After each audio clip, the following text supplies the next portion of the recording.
Today, I'm going to share some tips and tricks for editing your Eclipse photos that are really going to simplify some things that seem pretty advanced, compositing the landscape image, or even just increasing dynamic range with multiple exposures of that tight shot.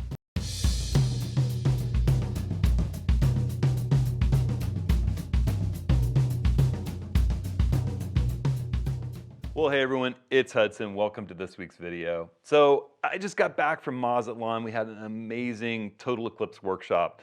And I promised a lot of the participants I'd do a little video about some tips and tricks for both kind of the tight shot that we shot bracketed 9 frames, one stop apart, of totality and of the diamond ring phase of the eclipse, where you're going to blend all that tonality from those little prominences with the black disk kind of underexposed, where you got those red plasma ejections coming out from behind the sun, all the way through to the brighter part of the eclipse, which would be the chromosphere. Now, most of us photographing this particular eclipse, we had some clouds that kept the chromosphere from really being visible across the frame. But we'll talk about how to get all the tonality of the chromosphere that we could see along with those prominences.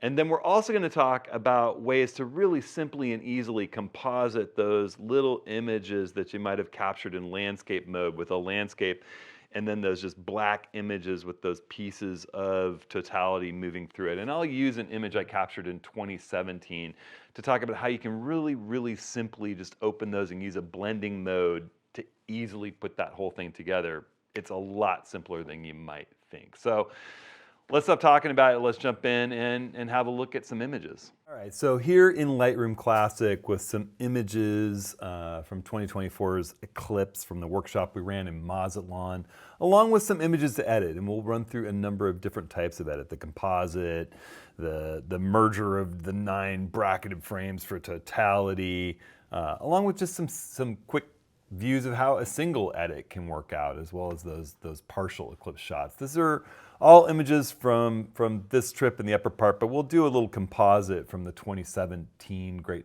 eclipse that came through here in the Pacific Northwest. And you know, I've done a whole video on sights and sounds of the total eclipse in Mazatlan in the workshop, but I thought I'd just run through the kind of setup that we did specifically for the eclipse. So we had this hotel that was right on the water in the old heart of Mazatlan, a cool old Mexican hotel from the 40s. And we had the rooftop up on the 12th floor. There's a pool area, rooftop, a bar right below it. And we went out every morning, got our positions in the days leading up to the eclipse and practiced. And you can see what camera I'm shooting this. This is with my Leica Q3. The morning of, we got out there bright and early. We actually went up there with the cleaning crew and got in before 7 a.m. and then set up our gear and took turns getting breakfast downstairs.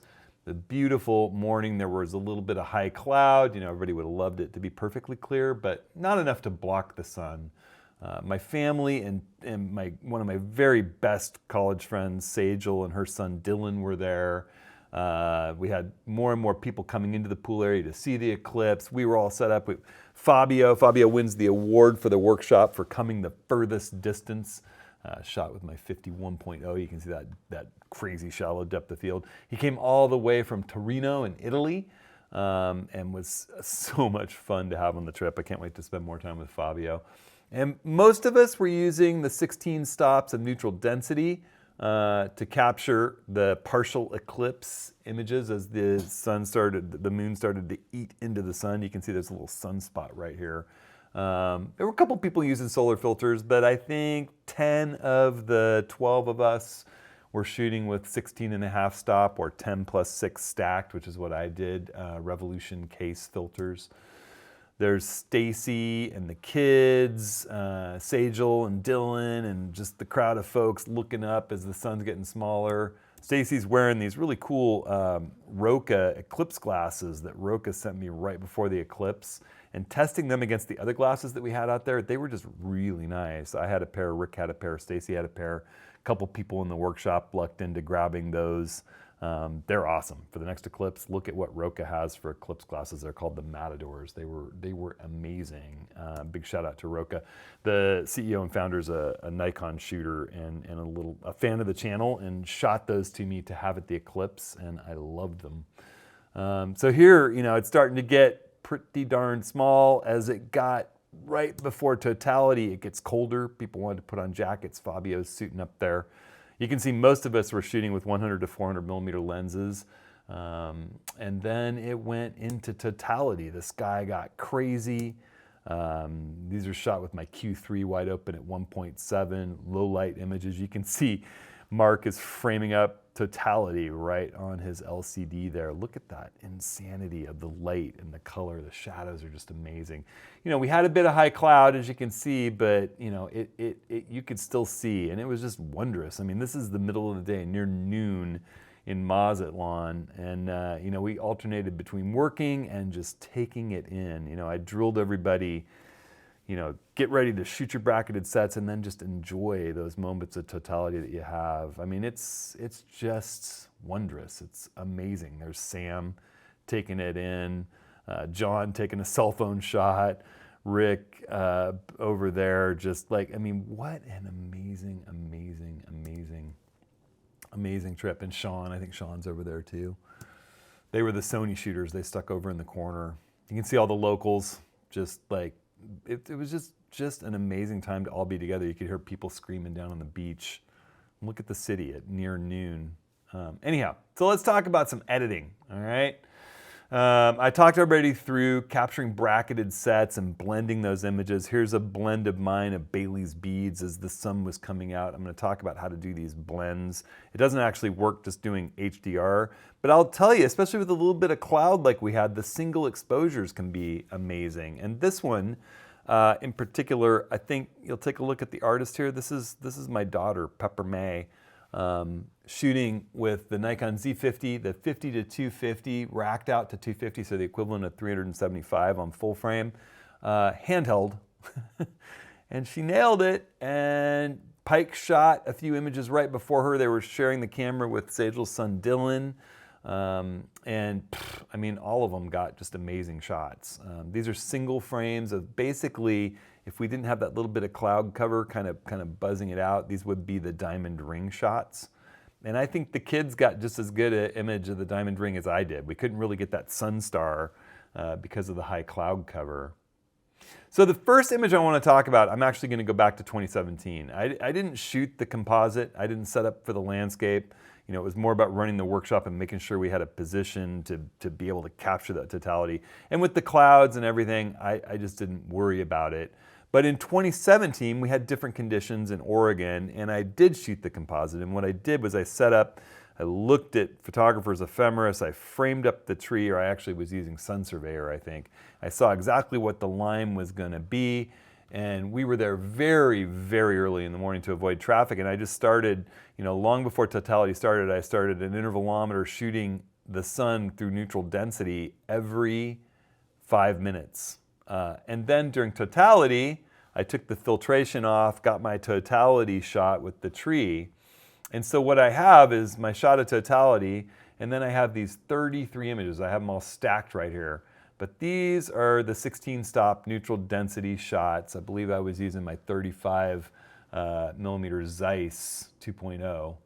And I've got, oh, actually you can't see that. I'm gonna go into the grid view, sorry. So I've got this shot of totality that you just saw with the sky doing its crazy thing, middle of the day, getting dark, just like, you know, any total eclipse. You have sort of a 360-degree sunset. And then I have these 33 images all stacked. I put them red. That's kind of what I do with focus stacking, but for want of a better thing to do with these, I stacked them as red. They're all to be blended together. And when you take a look, it's just the sun moving through the frame, and then eventually the moon, it comes out of the cloud, the moon starts to take a bite out of it. Just literally had the camera sitting there, and every 5 minutes until totality, I took the filtration off, got my totality shot with the landscape bracketed, and then shot it right through until it went out of the frame. So the question is, you know, how do we blend all these images? I'm gonna make my thumbnails a little bit smaller so that you can see what I'm doing here.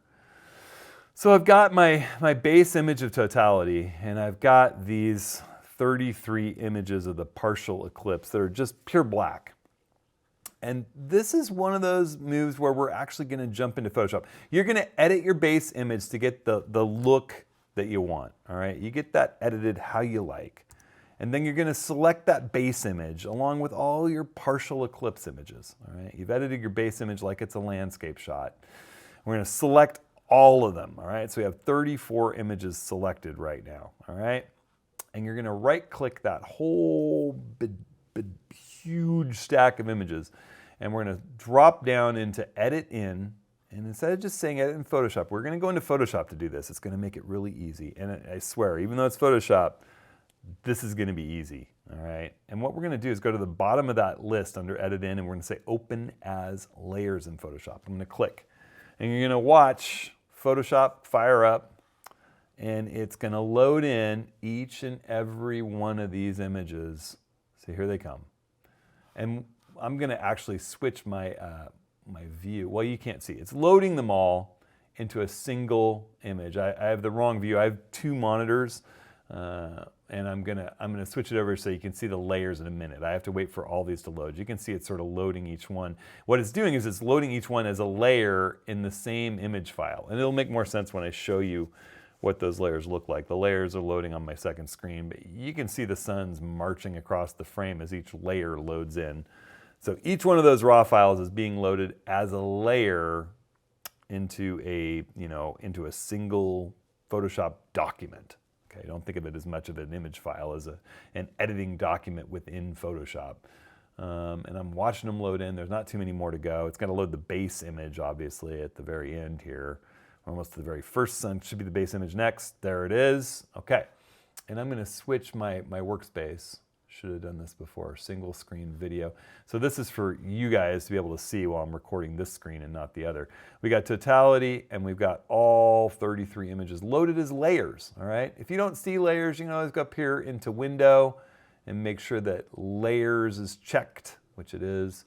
That brings up this whole thing. And now what we want to do, this is going to blow your mind. Are you ready for it? You're going to select all the layers. So I click the top one, and then I can just shift click the bottom one. All right, and it's selected all of those 34 layers.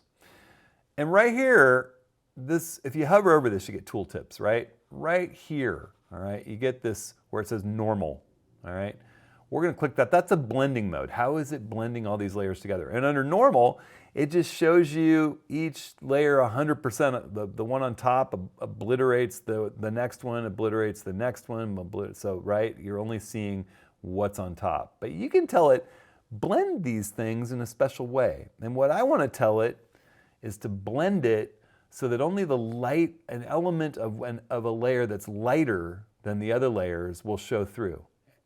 Oh my gosh. See, as I hover over it, some people will talk about screen. I find screen gives you little artifacts. You might notice if you watch right in this area, when I go into screen, you'll see there's a little sort of, it's just a little more sensitive, a little more touchy. You can see little edges of clouds and stuff coming through.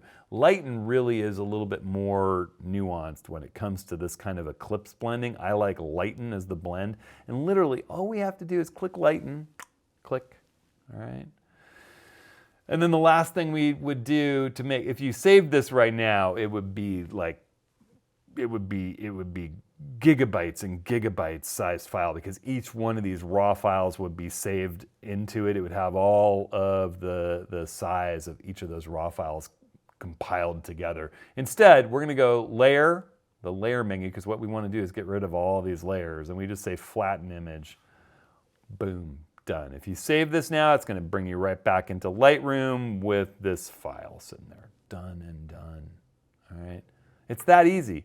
And the same thing is true, if I undo this, if I unflatten it, and if you're doing one of those composites that's not so much the landscape, but say you've shot some of the big images of totality and some big images of maybe Bailey's beads and then big images of the partial eclipsing, you want to kind of composite those into one of those, dramatic shapes of all the parts of the eclipse, to print as a poster or something. Well, you can do the same thing. You put those images together using that lighten method here in Photoshop in layers, and then you can move each layer around with the move tool. So if I take a look here, this is that last sun, all right, marching almost up out of the top right corner. You can see it blinking as I turn it off and on.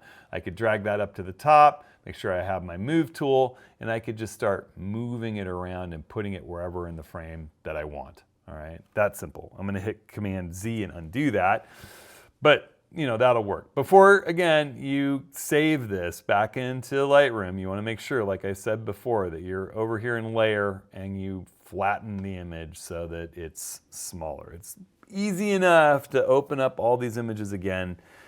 And if you shot it right out in the field, you can just use that lighten blend mode and boom, there it's gonna be. All right, so that's as easy as that. I'm not even gonna save this one though, because I've already done it. And we'll jump back into Lightroom and we'll talk about a little bit more editing. These images from Pike and Pepper were just basically straight out of the camera. You've got these interesting prominences. These images right here. Let me open them up. These diamond ring moment through the clouds. You've got these interesting prominences coming out, and they're a little bit drowned out by the brightness of that corona through the cloud. We didn't get that ginormous, dramatic corona that we would have gotten if we didn't have a bit of cloud. And I think most people viewing this particular eclipse had some level of high cloud that blocked that out a bit. But, we did have the ability, if shooting this carefully, to have the corona and those prominences and not drown the prominences out. They were just amazing. When I pulled them back in, what these are massive plasma ejections, blowing out off the surface of the sun in its process of fusion. And, I read that these are like the size of the Earth or bigger, but the moon blocking all that light lets us actually see those rippling out off the surface of the sun. A lot of people thought they're sunspots, but a thing that I read from NASA said, no, those are prominences. Well, I was able to get this level of nuance with that corona detail and the prominences by blending that bracketed set of 9 images. It's the same way you get the corona ripping out of the frame so huge. And I put each of these images, so I shot the 9 images, like we talked about in my video and in my settings guide to shooting the eclipse. I used those settings to capture 9 bracketed frames one stop apart, from very little exposure to more exposure. And you can see, as you get more exposure, you start drowning out, those prominences get blown out where you can barely see them anymore. So what we want to do is blend all of these so that we can edit them like HDR. The problem is HDR software isn't built to do these images of the sun, and it really has an epic fail. They're more made for landscape type scenarios, and so this just fools it. So we're gonna have to use a little bit more tricky method to put these together and then edit them, and I'm gonna walk you through that. I will say the first thing I did with these images, because I shot them at 400 millimeters, was I up-res them a little bit. I used super resolution here in Lightroom. So I did the same thing with the kids' eclipse images. I've found that super resolution with a well-shot sharp image barely has any kind of negative impact on your image at all. And you can click right here, see the video that I did about that recently. This is the original shot that Pike took of the diamond ring, and then I used super resolution to just get a bit more resolution out of it. And it's as easy as taking your file, your raw file in Lightroom, and running up to photo and saying enhance, and typically it wants to do denoise. You can turn that off, you turn off raw details and turn on super resolution instead, and it will just give you, it'll take a 24 megapixel file and turn it into a 96 megapixel file. Boom, just like that. Doesn't take very long. These were shot with the Z50, and like I said, the equivalent of a 375 millimeter lens on full frame, a 250 millimeter lens on a 1.5 crop sensor, and pretty epic. I mean, pretty darn cool. So, all right. So I've done that with these images. Each of these are from my Z9 with my 100 to 400. You can see they're a little crisper. There's a little better detail. I put each of these images through super resolution, and you can do that with a batch. You can select all of them, do the process I just did, and it'll create super resolution files of all 9, and you can walk away and get coffee while that happens. I've already done that. I have those 9 images right here. I'm going to shrink them down a little bit. So you can see the 9 different exposures at almost exactly the same instant. They were shot burst mode at 30 frames a second. And so we're going to load those into Photoshop just like we did our composite of the landscape. I'm going to have them open as layers in Photoshop. So I should get 9 files coming in. And here you'll get to see the process because we're set up in that window where you guys see the layers as they come in. You get a little load layers layer, and then each of these layers is going to come in. They're a little bit bigger. They're Z9 files done in super resolution. I think they work up to like 70 megapixels, each one of these, even cropped down the way that they are. Because they started out as 47 megapixels. I super resolution sized them up to, I don't know, 130 megapixels and then cropped in a little bit. So here they come. Give it just a second.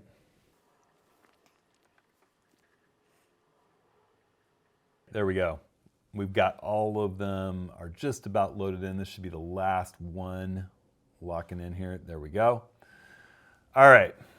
So in this case, I was hoping you could just select all of these and make sure that they were all perfectly positioned by saying edit and auto align layers, which I often do with focus stacking and panoramas, but no such good. It just doesn't work out with Eclipse images, like I said. Photoshop and Lightroom's HDR and Align images are just not made for Eclipse images. They're unique, they're rare. So we're gonna have to go through a little bit more complicated process using our layers here. And let me show you how that works out, all right? So we just have to make sure they're all perfectly aligned, okay? And what I'm gonna do is I'm gonna turn off all but our base layer here. All right, so all we're seeing is that really super bright. Well, actually, let's choose a middle range image. All right, we'll start with that one. All right, and what I'm going to do is I'm going to align each image to this one. And it's not as hard as it sounds. All right, I'm going to zoom in a bit, right, like this. We're going to keep that move tool active. You'll see why in a second. We want a nice big view here. See this image, the prominence is just starting to get washed out a little bit. And we're going to turn on the layer atop it. All right, so we're only really seeing this top layer. But I want to go to its opacity and turn it down to about 50% or so. And you start to see it looks a little blurry. And what we can do is with this move tool active, we use the arrow keys on our keyboard. So I'm going to go just a little to the right until the right edge lines up, and then a little bit up and down. And if I go dramatically up, you'll start to see that ghost image that we're working with. I'm moving it up, and I move it down till it's aligned. There we go. That one's done. All right. So I'm going to turn it off, turn the next one on. And on this one, I want to make sure, before I turn it off, I'll put its opacity back to 100%. That's important. All right. So we've done this one. All right.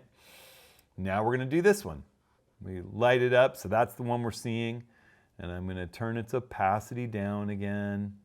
This is the kind of thing where if you had a perfect star tracker set up, tracking the sun, it would be helpful. But still, this isn't that hard. This one looks much more aligned. I'm gonna just, I think it's a good practice to move it a little left, move it a little right, just make sure. There, that looks perfect left and right. I'll move it a little up. I'll move it a little down. Perfect, all right.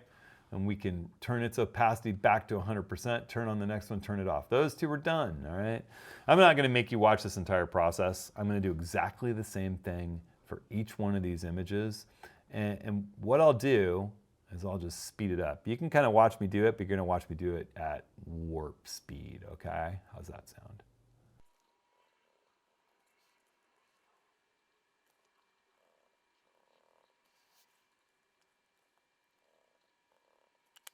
And at this point, I'll pop back up. I've done all the ones above our base image that I selected. Now I'm going to take the one below it and move it up and turn its opacity down. And do the same thing. Easy to see. Go up a little. Yep, it's a little high.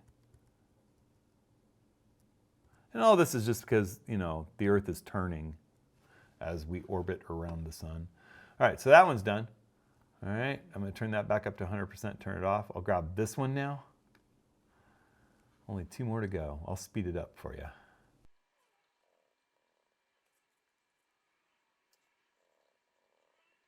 All right, they're all done. And I like to just make sure each one's opacity right here, that little guy right there, make sure they're all at 100%. That one's good. This one's good. That's the base one, or the second one. Yeah, we're going to turn all of them back on. And as we turn each one on, we're going to check its opacity. Yep, getting darker as we go. Oh, there we go. We want them all turned on, and we want to check each of their opacities. Looking good. All right, so they're all there. So what I want to do is, again, I'm going to select all of these layers. We're going to do something a little different this time, though. I'm going to select all of them, and then I'm going to go up to Layer, working with layers again. We're going to do a lot in the Layers menu. And what I want to do is, I'm going to do it in the Smart Objects menu. I'm going to convert to Smart Object. It's going to smush all of these into sort of one layer, but with all their data compressed into that layer. And that lets us do some interesting things to it. We can choose how those are blended together again in a special kind of way. And then we can edit them as if they're a single raw file. It's a lot like kind of what HDR does. It's just doing it in a more powerful way computationally. So I'm going to go back to that layer menu in the Smart Objects menu. And down here under stacking mode, I want to choose median. It's going to take it a little time. It's going to kind of look for the central luminance point of each of these files and blend them together based on that. Watch, you'll see what I mean in a second here. It'll take it a little time. These are big files. And keep in mind too, it might take longer. There we go. Look at that. That's pretty cool already, isn't it? There's not a whole lot more to do to that, all right? So now, here's what's really cool with a smart object, all right? So all of that information is contained in there, all 9 Z9 files. If you were to save this right now, again, it's gonna be gigabytes and gigabytes because it's all those files information. What we're gonna do is jump into Filter and then choose Camera Raw Filter. And for those of you who normally use Lightroom, this is essentially gonna open it with all the controls that we have in Lightroom's Develop. But Camera Raw in Photoshop and the Develop module in Lightroom are very, very similar. And you can see that. The controls are right here. So you've got, you know, your editing controls are very, very similar. Light, color, you've got, you know, some effects, you've got some, you got the curve, a lot of the same sorts of things. Color mixer, you know, detail panel. It's all very similar. Looks a little bit different than Lightroom, but very similar. You got your cropping tools. You've got some healing tools. You've got masking tools. We'll use that potentially in a second. But here in just our standard kind of tone adjustments and color balance adjustments, we can do the same thing. We can hit the Command and the plus key to zoom in a little bit. Spacebar gives me the hand tool to kind of move my total eclipse down where I want it. It doesn't look bad as is, but it's interesting to watch how we have full tonal control. You can see we're losing, I've got the clipping mask turned on here. You can turn these off and on and they'll show you when you've blown colors out. As I move my whites up, you can see I start to lose a little bit of color in my prominences in those big mass ejections. But if I pull highlights back, I get more tonality in them. I might come back just a little bit. I don't mind that little kind of hot whitish pink in this big prominence there. But it gives me just a little bit more more corona through the cloud there, you know, and I like that look. So I can pull my highlights back and kind of recover detail. And then an interesting thing that I've found, you know, you can use your masking to even blacken that sun a little bit more so you don't get that little bit of you know, light coming off the corona on the edge of the moon there. What we can do is go into our, again, you know, I was here in the edit panel. If I come into masking, I can say I want to select an object. Okay, so I'm going to create a mask of an object and I can shrink my object selection, sort of my object brush here, if you want to call it that, with my bracket keys. Left bracket key makes it smaller, right bracket key makes it bigger, and I can just kind of paint in here. This is the object that I'm after, okay? Just sort of give it that and see what happens. Boop. Wow, amazing. It just selected the disk for me beautifully that easily, and then I can just pull blacks down, and when I start pulling that black slider down on my mask, it's just going to get rid of any of that little bit of light that was on our moon, make it a perfect black disk if that's the look that you're after. To me, that's the edit that we want. It gives us all of the tonality of all 9 of those images, able to raw process in a very nuanced way. So whoop, there you go. That's what we just did right there. And then once again, we'll go up here when we're going to save it. You don't want it to be a gajillion megapixels. You can, so you could save it. It'll be huge. I mean, not a gajillion megapixels, but a gajillion megabytes or gigabytes. It'd be a huge file if we went to save it as is. But we can flatten it like so, and then go ahead and save it. And that'll bring us right back into Lightroom with it automatically. We could close out of here, fire up Lightroom, and you've got the image you just edited right there. All right. It had a little bit of blank canvas in the way we aligned things, so we'll just go in here. Oh, we're going to use the crop tool. I'll hit the R key to get to crop. We've got here in Develop, you've got your tonal adjustments, just like we had in Adobe Camera Raw and Photoshop. You got your crop tool, and we could unlock the crop tool and just say we want to crop it to that right there. Like so. We get rid of some of those areas that we sort of moved around and got rid of. So there you go. Boom, done and done. And if you had a larger corona, if we hadn't had any cloud cover and you were going for that massive corona shot with all the bracketed images, that would be the exact way to edit it. And I'd say even if you were on a tracker, it would make sense to jump in, zoomed in really tight, of course, and make sure that you're lined up just perfectly as you're doing your before you make the smart the smart object in Photoshop out of all those files. Just make sure that those disks are perfectly aligned, and then do the smart object again. Go into the stack mode in the smart objects menu and tell it you want median. Then go into filters and open it, that smart object in Camera Raw, and edit with all that available tonality to go ahead and get that. I gotta say, with this Eclipse with the cloud cover, I thought that the single frames in the middle of the bracket, what we set for our initial shot, were really good. Again, here's my 8-year-old Pike shot, here's my 6-year-old girl Pepper shot. They did pretty darn amazing. All right, so I hope you all enjoyed that. Not a whole lot to put out. I'm packing to take off for Costa Rica. I'll have a video about that coming next week, what I'm taking. Little teaser, I broke down and got the only Nikon lens that I really covet, the 400 TC for this trip. So I'm excited to try that out with teleconverters and kind of compare it to the 800 and just be out with a great group of people in the amazing wildlife filled landscape of the Osa Peninsula in Costa Rica. So I'm heading off for that. When I get back, we're gonna pull a bunch of stuff together. We're having an open office hours, big free photography meeting get together on Zoom and here on YouTube live. That's gonna be May 21st, 10 a.m. Pacific. I hope you'll sign up and join Rick, Darren, David, and I. Link for that is right here. You can also go down in this video's full description or just run over to hudsonhenry.com/office hours to sign up, leave us a question. We're gonna do a lot of Q&A.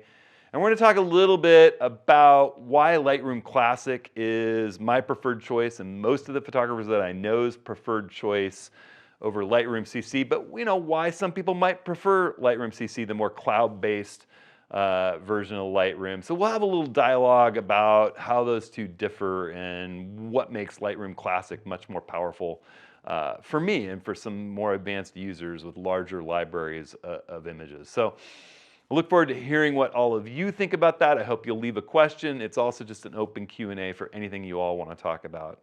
All right, so I better get back to my Costa Rica packing. Look for a video on that next week. I hope all of you are staying safe, staying creative, and we'll see you next week.